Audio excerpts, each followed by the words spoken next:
Men dirijabl eskadriliyasi va ushbu qal'adagi barcha askarlarga murojaat qilaman. Biz butun insoniyatning so'nggi himoya chizig'imiz.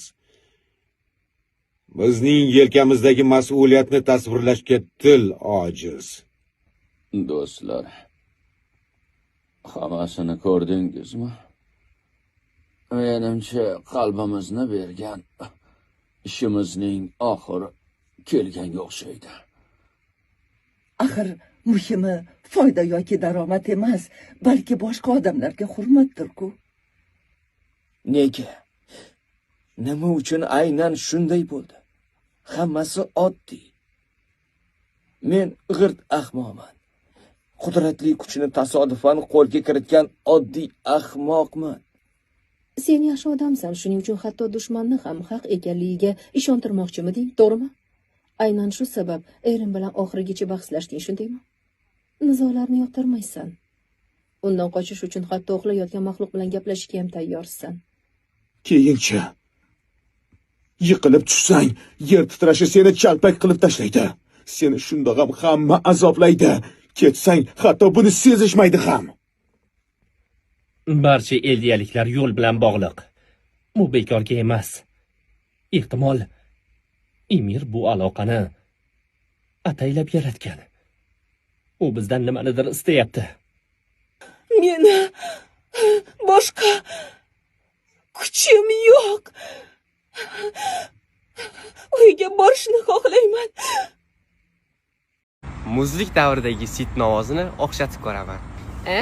Azizim, Sid qalbiga qanchadan qancha go'zal janonalar qalbini zabt etolmay dar yig'lashgan. Lekin men sen bilan bo'lmoqchiman, chunki sen hayotim mazmuni, ko'rkam ko'zlarim nurisan.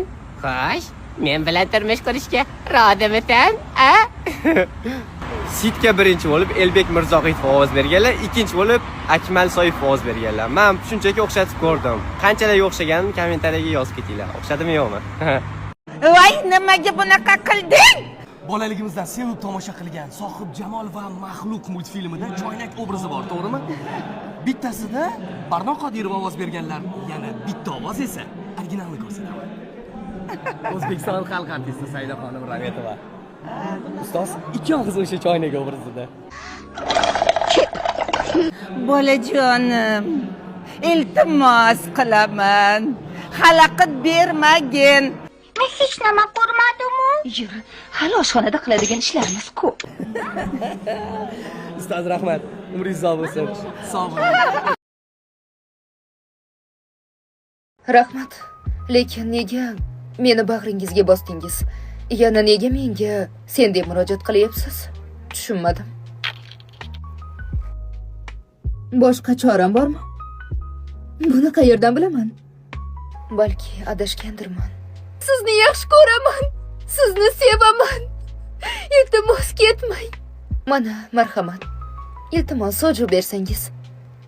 Men unutgan o'sha va'da qanday edi? Iltimos. Kimdir meni bu azobdan qutqarsin. Siz bilan vaqt o'tkazishga sababim yo'q.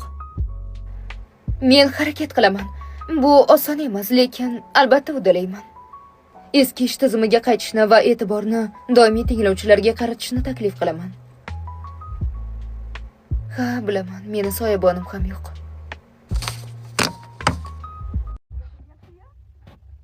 Bizdan voz kechganini g'urur bilan gapiryapti-ya. Bu ayolni hech nima to'xtatolmaydi.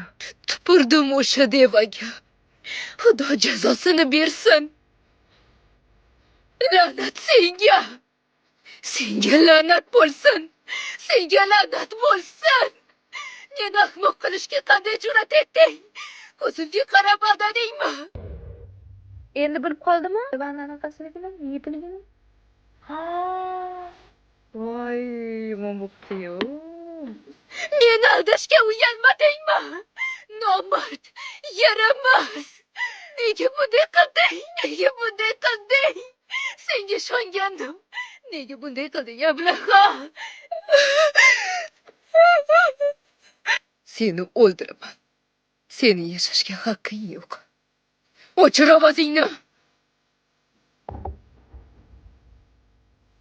eshikdan kirganida hammasini unga aytib beraman.